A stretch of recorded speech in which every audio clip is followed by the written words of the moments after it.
Gracias, señor Llanes, por haber venido hoy aquí a exponernos este informe especial y también especialmente a su equipo, a esas 6 personas que ha mencionado y que han hecho posible que podamos utilizar los portavoces de vivienda a lo largo de la legislatura este informe como manual de cabecera que nos va a ayudar muchísimo.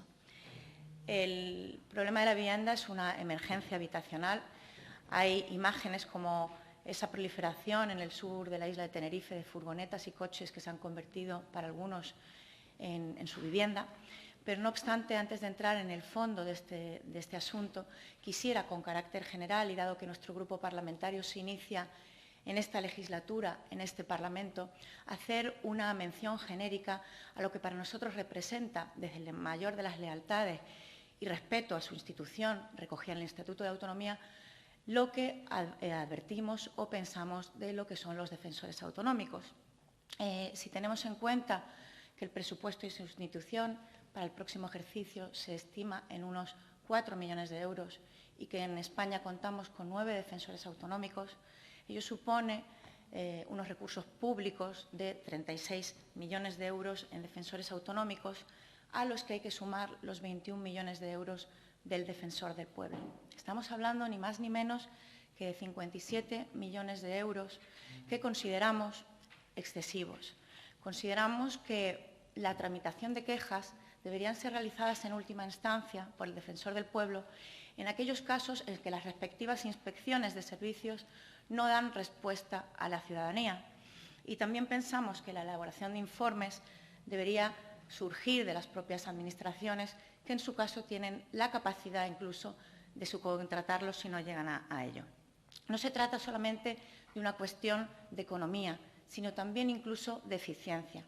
Su informe nos resulta valiosísimo, pero bien es cierto que hubiese sido quizás más valioso, nos hubiese dado una imagen aún más amplia, un informe que estudiase la situación de la vivienda en el conjunto de España, un informe que a partir de ese análisis en todos los territorios y regiones de nuestra España hubiese llevado a ver qué consecuencias o qué medidas con carácter general y particulares, qué buenas prácticas de un sitio pueden ser aplicadas a otros.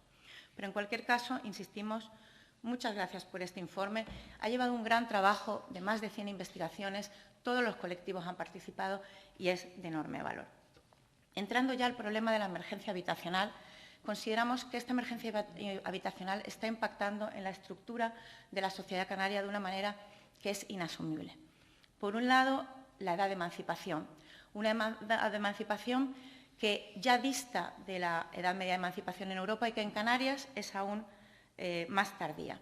A partir de los 30 años es cuando se sale de ese nido familiar. Pero no solo eso, sino que además se están estructurando unas familias o unos hogares conocidos por un término novedoso DINK, Dual Income No Kids, es decir, hogares en los que hay 2 salarios pero no hay niños. ¿A dónde nos llevan este tipo de hogares? A una desaparición de la sociedad. Creemos que hay que impulsar políticas de apoyo a la familia, políticas de natalidad. ¿Quién va, si no, a cubrir ese vacío en esos hogares cada vez más solitarios? En cuanto a la carestía económica, es una de las consecuencias para no poder acceder a ese hogar, a ese proyecto de familia, pero también creemos que hay una carestía no solo económica, sino de la vivienda. Usted ha hecho referencia, y el resto de grupos parlamentarios, a ese volumen de vivienda pública social que no llega ni al 1% en Canarias, cuando en Europa está en más del 9%, que efectivamente creemos que hay que combatir. Y especialmente impactante es esto en las zonas turísticas. Dependemos del turismo y lo que no es posible es que en las zonas turísticas los trabajadores no puedan encontrar un lugar donde desarrollar su trabajo. Pensemos en los municipios especialmente graves de Adeje, Granadilla Bona, Puerto La Cruz y San Bartolomé de Tirajana.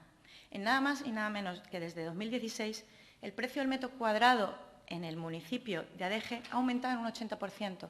Pero ¿en cuánto ha aumentado el sueldo de los canarios en ese mismo periodo? No llega ni al 14%. Este es, por tanto, no sé si decir el primero de los problemas de los canarios. Y para ver en qué marco nos movemos, me gustaría hacer una breve reflexión sobre nuestro marco normativo. Es cierto que al derecho de vivienda se refiere ya la Declaración Universal de los Derechos Humanos, el Pacto Internacional por los Derechos Económicos, Sociales y Culturales, nuestra Constitución española, pero con ese hándicap de que no se recoge en lo que son los derechos fundamentales, sino los principios rectores de la política social y económica, que como tales no pueden ser invocados directamente por los ciudadanos ante los tribunales, sino solo en la medida en que los poderes públicos lo han desarrollado. En este sentido, nos encontramos con dos leyes. En Canarias, la Ley Canaria de Vivienda, que efectivamente, como usted ha mencionado, debería ser actualizada, pero actualizada ¿cómo? En el marco de esa nueva ley de 2023, que tiene un nombre, pero que nos está llevando a lo contrario. Esa ley por el derecho a la vivienda, que según los informes de la Federación Nacional de Asociaciones Inmobiliarias, por decir una de las evaluaciones que se han hecho de estos 5 meses en vigor de esta ley, nos preocupa. Esta ley lo que ha hecho es que a nivel estatal casi un 31% de la oferta de alquiler residencial o de larga estancia ha desaparecido desde la entrada en vigor de esta ley. Y en Canarias el impacto es el peor de todos, la mayor subida de precios del país y la caída más brusca del mercado. Entonces, veamos en qué medida la ley canaria puede modernizarse sin seguir la senda de esa ley estatal, que confiamos también en que pueda ser o modificada o incluso derogada.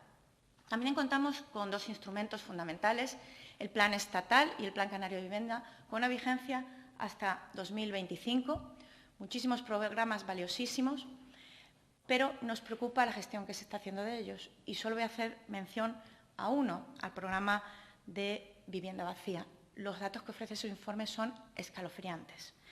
Tantas viviendas vacías en Canarias y solo una se ha logrado captar y poner en alquiler. ¿Y cuánto ha costado esto a los canarios? Señorías, 190.000 euros. Hemos escuchado del consejero competente en materia de vivienda la buena noticia de que se va a reformular ese plan de vivienda de Canarias para dar una respuesta. Hemos escuchado también muchas medidas que van supuestamente a llevarnos a esa senda de la mejoría, una ley que regule el alquiler vacacional, la puesta o la construcción de viviendas, hacer uso por fin de ese suelo que ha sido cedido por 5 ayuntamientos y con el que no se ha hecho nada.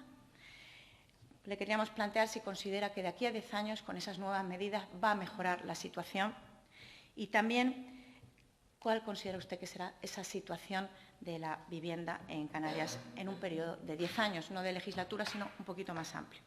Desde nuestro grupo parlamentario abogamos, sin duda alguna, por la liberación de todo aquel suelo que no esté protegido, por la protección de las residencias habituales a través de la reducción de impuestos e incentivación de las mismas. Igualmente, consideramos secundario debates estériles como si propiedad o alquiler. Ambas cuestiones ofrecen o sirven para diferentes soluciones. La propiedad ofrece estabilidad y capacidad de ahorro, mientras que el alquiler es una grandísima oportunidad para tener una primera oportunidad de acceder a la vivienda, incluso para la movilidad. Con lo cual, dejémonos de esos debates.